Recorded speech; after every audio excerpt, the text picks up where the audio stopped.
Olá a todos e todas, eu me chamo Bruno Benevides e esse é mais um vídeo do canal Ponto de Vista.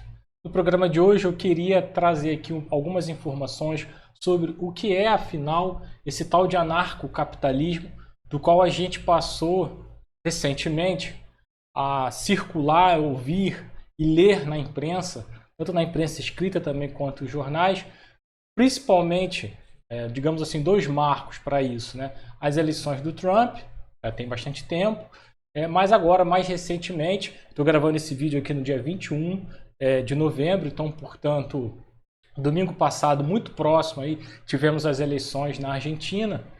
Então, esse nome, essa ideia de anarcocapitalismo, passou a reverberar na imprensa.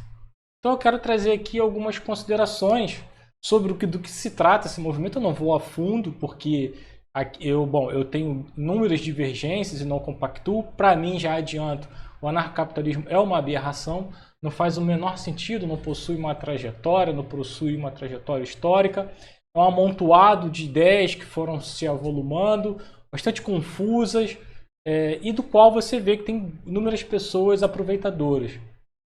Tem um certo prestígio nos Estados Unidos, onde o movimento circunda, mas obviamente foi ganhando circulação na Europa, obviamente, na América Latina, vem chegando com bastante força. E, bom, o que são essas ideias, do que se trata? Eu acho que para facilitar aqui a nossa vida, eu trouxe uma reportagem que vou logo compartilhar a tela de uma vez, que essa é uma reportagem publicada no DW, ok? Que é uma estatal, um canal, uma emissora estatal alemã, uma rede de mídias, né? Ligada ao jornalismo, tanto na internet quanto também no YouTube, óbvio, um canal de televisão estatal alemã, e que de vez em quando fazem matérias interessantes, reportagens interessantes, não só sobre a Alemanha, mas sobre o contexto internacional, sobre o Brasil também. Eu de vez em quando gosto de ler. Então ele traz aqui na reportagem também recente, vinculado às eleições do Milei, vocês podem ver, né? Então é bastante artigo do dia 20, ontem, no caso. O título, o nome do jornalista aqui, do articulista, Alexandre Schossler, ok? Não conheço, para ser sincero, tá? De qualquer maneira, dou aqui o crédito, eu vou fazer o uso da matéria dele e a gente vai acompanhando, faço aqui uma leitura, eu não vou obviamente ler tudo para não tornar esse vídeo muito longo, mas eu achei o texto bastante esclarecedor, ok? Então acho que vai facilitar demais a nossa vida aqui e a partir disso eu quero trazer algumas pontuações. Imagina aí que a gente deva perder aí por volta de 12 a 15 minutos nesse vídeo. Só para dizer que essa ideia de anarcocapitalismo é um mix de várias ideias, ideias neoliberais, ideias ligadas à extinção do Estado, muita confusão sobre a origem provocadas por ele mesmo desse movimento do que seria esse anarcocapitalismo. Se a gente vai ver que algum desses atores que estão por trás flertam enormemente com movimentos fascistas, neofascistas pelo mundo, né? Eu acho que isso também é um ponto bastante evidente. Alguns dos Estados Unidos têm ligação com a KKK, a Ku Klux Klan, movimento supremacista, racista, né? Responsável aí justamente pela perseguição a toda a comunidade negra afro-americana. Bom, e recentemente, você já deve ter visto isso em algum lugar aí pela mídia, pelos jornais e tal, é justamente essa bandeira aqui que eu estou compartilhando, né? No Tread on Me, que você vê aí que é uma cobra e tal, que é na verdade uma referência a uma música do Metallica, um disco dele também, tem exatamente essa mesma capa, esse mesmo título, aqui aparece amarelo, porque as cores do anarcocapitalismo, perdão, justamente amarela, cortada por uma parte preta, o que é de uma canalice só, tendo em vista que vocês vão ver por quê que é uma canalice, eu vou falar isso, né? Justamente com o propósito de fazer uma confusão, mas hoje aqui a gente vai tentar trazer um pouco de luz a essa confusão, e daqui a pouco a gente chega lá, tá? Bom, Tudo que eu vou falar aqui, para além do que está na informação na notícia, eu recomendo muito o livro do Mark Bray, um historiador, ele não é brasileiro, ele é estrangeiro, mas publicou esse livro recentemente, vou dar um zoom aqui, ó, Antifa, né, que é um movimento antifascista, e fala que é um manual antifascista. Então aqui, a primeira parte do livro foi traduzida, publicada recentemente, ainda durante a pandemia no Brasil, e foi traduzida aqui em português. A primeira parte do livro ele traz aqui um bom panorama histórico sobre o movimento antifascista. E ao trazer o movimento antifascista, ou seja, o fascismo pós-45, pós-Segunda Guerra Mundial, e ao fazer essa digressão histórica sobre os antifas, ele acaba também fazendo um panorama sobre os grupos fascistas e neofascistas, neonazistas, depois também desse período de 1945. Então, serve aqui como um livro acessível, barato, que a gente consegue encontrar. O Mark Bray, ele é militante anarquista, ok? Não anarcocapitalista. Faremos essa diferenciação hoje aqui, de uma vez por todas. Acho que é importante porque está causando muita...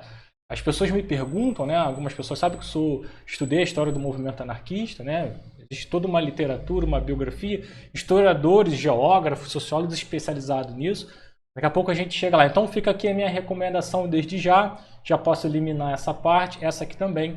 Vamos aqui à matéria que diz o seguinte, ó, o jornalista, né? O anarcocapitalismo é uma filosofia política e teórica, uma filosofia política e teoria econômica que defende, perdão aqui pelo meu erro inicial, a total abolição do Estado, em favor da propriedade privada e de acordos econômicos contratuais dentro de um sistema capitalista. Então, basicamente, qual é a ideia dos caras? Bom, a gente vai extinguir o Estado, mas a gente não vai somente extinguir o Estado ou defender a redução mínima dele, certo? Aqui, o principal é extinguir o Estado para que seja extinto também os serviços públicos, que é fruto de uma longa conquista das classes sociais subalternas, das classes médias também, ligadas a todo tipo de serviço público. A gente conhece educação pública, transporte público, saúde, entre outras questões. Outros tipos de políticas públicas nesse sentido. A ordem social, continua seria caracterizada apenas pelo livre mercado. Então, o que regula a sociedade seria o livre mercado, no qual os cidadãos teriam direito à autodeterminação e fechariam acordos voluntários, sem a existência de um Estado, mesmo que mínimo. Agora é mesmo que mínimo. Não sei se é um erro por parte deles ou se é um erro por parte da matéria. Tá? Mas, de qualquer maneira, também esse parágrafo que não difere muito do pensamento liberal. O Estado mínimo que vai regular a sociedade é justamente as relações econômicas, você coloca a concorrência em jogo, e aí, justamente na área econômica, como você tem que estipular o preço é dado ali pela mão invisível do mercado, pela demanda, pelo consumo e por aí vai. E a partir disso você vai regulando, vai precificando, etc. Só que, segundo eles, esse tipo de sociedade, que eu não sei como se regularia bem, porque realmente não é claro, também seria responsável por gerir os serviços. Agora, quem promoveria esses serviços públicos? Eu não sei. Sinceramente, aqui não faz o menor sentido quando eu ouço esses caras, não tem pé sem cabeça. O que dá para entender é que, na verdade, esses caras querem fazer uma desorganização total da sociedade, está claro, deixar o mercado agir, principalmente um certo tipo de mercado, a meu ver, que é o mercado financeiro. Esse é um tipo de movimento que está muito interligado com a fase do capitalismo atual, com o capitalismo financeiro, etc. Ponto não dá para discutir agora nesse momento. Então a ideia é essa, é desorganizar a sociedade, e o que entraria no lugar do Estado? Nada. Ou seja, sou eu, o indivíduo, talvez ali meu núcleo familiar, e um contra outro. É isso que eles estão defendendo. Bom, para os anarcocapitalistas, ou ANCAPs, que é a sigla, né? Serviços básicos como segurança, educação e saúde deveriam ser prestados por empresas privadas, no livre mercado, e não pelo Estado. Assim, como se fosse algo fácil, e obviamente não contemplando aqui a população periférica, ou a classe média mesmo, né? Que não teria condições de arcar com todos os tipos de serviço, não teriam ali o retorno, né? Como é que vai pagar a educação, os serviços públicos, sobreviver, luz, energia. Então, enfim, se já fica pesado nas condições, por exemplo, do país como o Brasil, para a classe média, e dirá então para os grupos mais pauperizados da população brasileira, entre outros, né, como por exemplo da própria Argentina, que nesse momento de crise, sobretudo de inflação, a tendência é o que? Antagonizar ainda mais. Né? Piorar essa situação política e econômica, principalmente econômica e social, dessas pessoas. Bom, aí vem mais algumas ladainhas falando sobre o que eles compreendem como Estado, por que o Estado é um problema, muita confusão, muita coisa que é aproveitada e apropriada sem dar o devido crédito de maneira equivocada do anarquismo, sim, do anarquismo, que é um outro tipo de movimento, já chegaremos lá. Principais teóricos, aí até diz aqui, o termo anarcocapitalismo, segundo a manchete, foi usado pela primeira vez pelo economista americano Murray Rothbard, ou Rothbard, não sei, Rothbard, pode ser assim. É um sujeito que nasceu nos anos 20 da década de 90, não o conheço, mas sei, já ouviu falar, sei que está ligado à escola austríaca, à corrente neoliberal, toda essa gama de pensamento que surge ali nos anos 40, 50, 60. Todas essas questões, né? Então aqui, ó, já o economista político belga Gustavo Molinari é frequentemente considerado um dos primeiros anarcocapitalistas do mundo. De Molinari foi uma das mais notáveis figuras anarquistas antes desse sujeito aí, Rothbardianas. A misturar o anarquismo com o pensamento capitalista, completamente equivocado, né? A gente já vai falar sobre isso. Fala também de outras figuras, por exemplo, Hayek, já é a figura mais conhecida, Ludwig von Mises, também da escola austríaca, David Friedman, esse sujeito, Milton Friedman também, que no caso o David é pai, né? Perdão, é filho do Milton Friedman, entre outras questões, né? Então já deu mais ou menos para perceber do que eles acreditam, quem são esses principais autores. Eu não confio nesses dados, nessas informações, nem na produção histórica desses caras. Então, para mim, tem que analisar de fato o que esses autores no passado falaram e o que está sendo apropriado agora. Porque nem eles não leem mesmo os liberais, os autores liberais, eles não fazem o menor estudo em relação a isso. Não se apegam a esses leitores, esses autores. Eu vou ser sincero, eu li pouco também, tá certo? Eu li mais em relação aos autores liberais. Neoliberais, alguns dos mais famosos, assim, para dar uma aula, mas acabei me enveredando para um outro ponto. Né? Acabei tendo que estudar por uma questão, como eu disse, dar uma aula, ou por uma necessidade ali dos meus próprios trabalhos acadêmicos, do qual eu fui me aprofundando. Então é importante a gente conhecer. Mas eu parti para um outro campo, certo? Mas é basicamente isso. Bom, enfim, né? Críticas, as críticas que vêm aparecendo. Até que o artigo é bom, faz um contrapeso aqui, coloco as palavras do Noam Chomsky. Bom, entre outras, cito algum caso de experiência. É isso, né? Eu acho que a gente dá para já voltar para a tela ampla e aí conversar mais um pouquinho agora com o normal. Bom, primeiro eu quero dizer o seguinte. O anarcocapitalismo, ele é uma ramificação, do ponto de vista histórico, ele se origina do anarquismo? Obviamente que não. Deixa aqui o ponto, eu já tinha falado isso anteriormente, mas ressalto aqui. Então, da onde, Bruno, veio o anarquismo? Bom, o anarquismo ele surge, é difícil você pontuar ao momento exato que ele surge. Mas é possível dizer que é um movimento que nasce, a meu ver, no bojo das discussões envolvendo uma associação que ocorre na segunda metade do século XIX, chamada AIT, que é uma sigla que se chama Associação Internacional dos Trabalhadores, que é fundada em 1864. E ali dentro, os trabalhadores da época, de diversos países, a princípio da Europa, depois isso vai se ampliando, vão sendo chamados aí, convidados a participar, trabalhadores sindicalizados, federalizados, associações de outros países para compor a parte. Vou falar aqui sobre a AIT. Então eles vão se reunir dentro dessa associação. E ali eles vão discutir autonomamente, em encontro de ideias e com muita divergência, sobre a melhoria das condições dos trabalhadores. Porque no século XIX nós tivemos avanço, progresso tecnológico, avanço e progresso científico, digamos assim. industrialização, crescimento urbano, das grandes cidades. Tudo isso acontece no século XIX, principalmente no meados do século XIX. Mas conforme essa industrialização cresce, trouxe também alguns problemas sociais, né, dentro dos centros urbanos. Okay? A questão da pobreza, a concentração de riqueza, a fome, a miséria, as doenças dentro desses centros urbanos. E um outro ponto notório também era a condição de trabalho do qual estavam inseridos esses trabalhadores industriais da época. Em geral, eram trabalhadores industriais. Então, trabalhava-se mais de 12 horas por dia, privilegiava-se o trabalho infantil e feminino em detrimento do trabalho masculino, porque era um trabalho que se pagava menor, pagava menos. Então essas eram as condições insalubres, o salário mal chegava até... Bom, recebiam por hora, às vezes recebia até por dia. Nessa perspectiva, não tinha essa noção de receber mensalmente.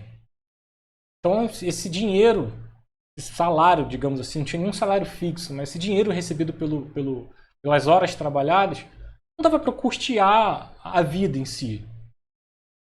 Então, esses trabalhadores vão se aglomerar, vão se reunir nessa associação e vão discutir, olha, é necessário fazer um processo de mudança, de fim do capitalismo. Não só do capitalismo, mas de uma mudança social muito brusca, se necessário. Então, dentro dessa associação, vão aparecer correntes diferentes dentro do movimento, digamos assim, operário, movimento dos trabalhadores. Tá? De um lado, uns vão defender, não, olha, existe uma necessidade da gente fazer um processo revolucionário e depois, por meio da classe trabalhadora, da classe proletária, os trabalhadores, principalmente os trabalhadores da indústria, através de um partido, ocupar o Estado. Outros vão falar assim, olha, vamos ocupar o Estado, mas não vamos fazer de maneira tão assim revolucionária, agressiva. Vamos ocupar o Estado, vamos fazer uso aí, por exemplo, das eleições, do processo eleitoral, vamos criar um partido, vamos indicar nossos candidatos, a gente vai participar do pleito, dentro da chamada da democracia burguesa, liberal. A gente faz uso dela. E a partir disso a gente participa ali, tenta fazer mudanças internas. E já um outro grupo vai falar, esses são os anarquistas que eu vou apresentar agora, historicamente e tal, etc. Vão se reunir e vão falar, não, olha, veja bem, nós acreditamos que de fato precisa reinar um outro tipo de sociedade que não seja a favor do livre mercado, ou seja, os anarquistas estão propondo uma sociedade anticapitalista, contrário ao capitalismo. Não tem nada a ver com o anarcocapitalismo desses caras estão falando, século XX, isso é uma bravata do início ao fim.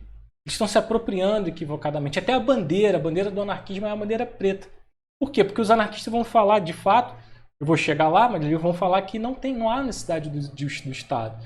E a questão de pátria, o nacionalismo, é uma invenção que é justamente criada ali para poder, segundo os trabalhadores da época, né, esses pensadores, autores da época, trabalhadores também comuns, não só intelectuais, bom, não são intelectuais também, mas eu quero dizer que não são pensadores que estão dentro da universidade, eles estão trabalhando, estão fazendo o trabalho de base, estão nas barricadas quando possível, estão nas greves, estão nos sindicatos. Né? Então, voltando aqui. Então, portanto, eles vão pensar e flexionar sobre essa questão, tensionar essa questão. A pátria e a nacionalidade, junto com o Estado, são criações para justamente exercer o controle e o domínio. E a pátria vem nesse sentido. Né? Existe uma outra maneira que a gente possa fazer essa identificação por elementos culturais diversos e não por uma questão de um Estado nacional e por uma ideia de nacionalidade e nacionalismo. Então, uma frase muito comum entre os anarquistas é a minha pátria é o mundo inteiro. É isso. É isso. Tá? Mas os anarquistas vão falar, olha, legal, gostei da proposta de vocês, ok, eu entendi de ponta a ponta. Essa necessidade da gente ocupar o Estado e retirar de lá os capitalistas, os burgueses, os conservadores, a nobreza antiga que ainda na Europa fazia uso, né, do Estado e depois a gente ocupar. Mas eu estou dizendo para vocês, alguns anarquistas vão me falar isso. Eu não vou citar nome aqui de ninguém, mas eu vou citar tantos que falaram nesse sentido. Parte dele, o Bakunin, o Kropotkin, o Malatesta, do italiano, e tantos outros. Tá? Não é o caso aqui, porque senão esse vídeo vai ficar muito longo. O que eles vão dizer? Olha, se vocês criarem e recriarem um Estado, ainda que se você possa dar o nome que vocês quiserem para esse Estado, Estado proletário, Estado União das sociedades, das repúblicas socialistas, seja lá o que for, esse Estado, ao ser criado, ele vai reproduzir a mesma dinâmica de controle e desigualdade que existia anteriormente. Com cerceamento de liberdade, com cerceamento, garantindo privilégios para uns em detrimento dos outros. Os anarquistas desde o início vão pensar o quê? Não, a gente quer organizar a sociedade de uma outra maneira. Então a gente retira o Estado e no lugar do Estado a gente entra uma nova forma, uma nova configuração social. A partir do quê? Enfim, uns vão dizer a partir dos sindicatos, outros vão dizer a partir de cooperativas, associações, federações. Não importa, isso aqui seria uma outra parte da nossa conversa que não dá para falar aqui. Mas diferentemente do que esses caras estão falando, esse anarcocapitalismo, que também a gente pode se designar, às vezes seria o nome mais correto, chamar na verdade de ultraliberais, porque eles são ultraliberais, e de extrema direita, sim, só que uma extrema direita ultraliberal. Daqui a pouco eu posso falar um pouco sobre isso. Então os anarquistas vão falar, bom, a gente retira o Estado, mas o que entra no lugar é uma sociedade organizada, a partir de uma outra forma de organização social. E que essa organização social vai ser responsável por gerir coletivamente, autonomamente, com garantias das liberdades individuais e coletivas, baseado na solidariedade, vai administrar os serviços públicos e garantir que todos tenham acesso ao serviço público. Essa é a perspectiva do anarquismo. Então o anarquismo é um movimento que existiu no século XIX, ganhou corpo década de 70, 80 e 90 do século XIX, iníciozinho do século 20, 30, com muita força. Depois, é verdade, ele dá um certo recuo. E depois, quando chega no período pós-Segunda Guerra, nos anos 60, tem um revigor. E, mais recentemente, crescendo, né, em movimentos, em associações, em coletivos e também em pessoas que passaram a estudar o anarquismo. Entender que ele existe uma história, que existem pessoas que estavam ali, trajetórias, federações, que criaram jornais com participação das mulheres, que vão propor mecanismo de criação de escolas, chamadas escolas libertárias. Vão falar sobre inúmeras coisas, né? O papel da mulher, vão falar sobre o feminismo, vão falar sobre a criança, sobre as liberdades, sobre o comportamento sexual, a ideia do que seria o amor livre e outras questões. Vão falar sobre a natureza.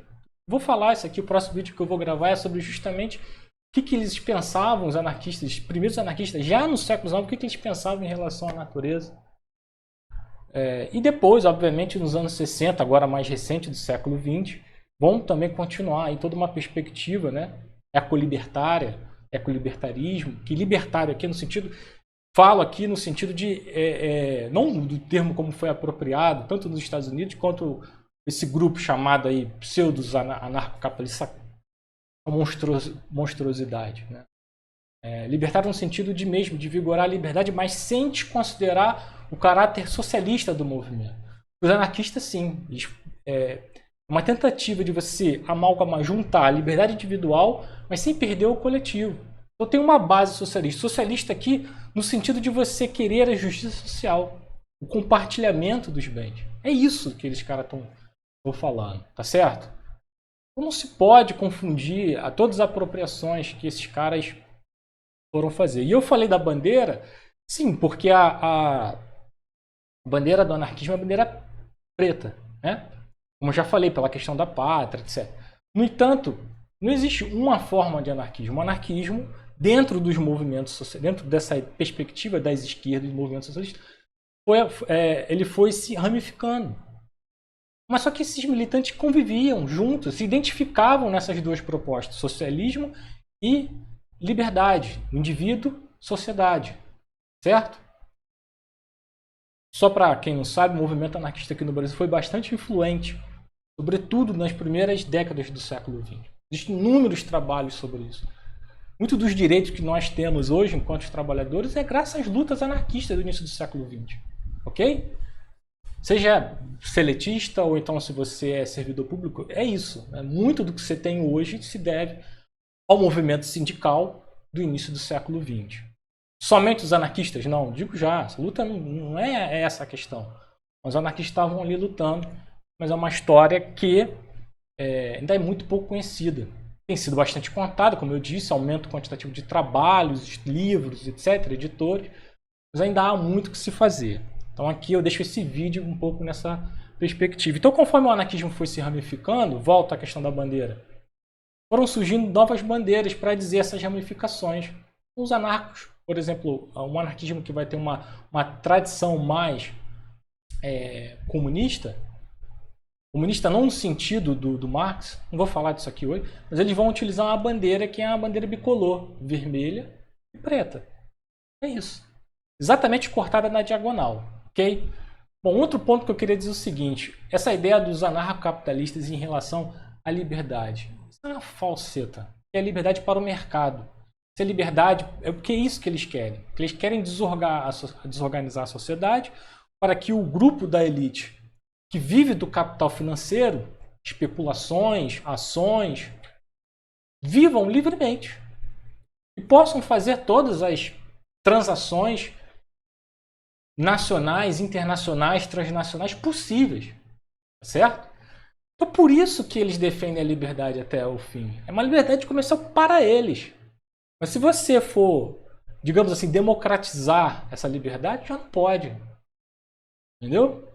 Aliás, alguns deles se dizem liberais na economia e conservadores no costume. Erração total. Os caras não sabem do que estão falando, para mim sabem do que estão falando, são um bando de picareta e convence com esse discursinho. Eles estão muito inseridos dentro das redes sociais, acabam conseguindo propalar e fazem um discurso audível. O Estado é ruim, a política pública é ruim, não serve para nada, tá vendo? Tem que privatizar, todas essas questões.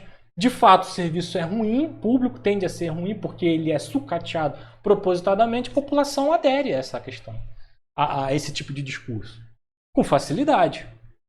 Né? A gente já deve ter sentido algo já deve ter sentido algo parecido, um pouco nesse sentido que eu estou falando.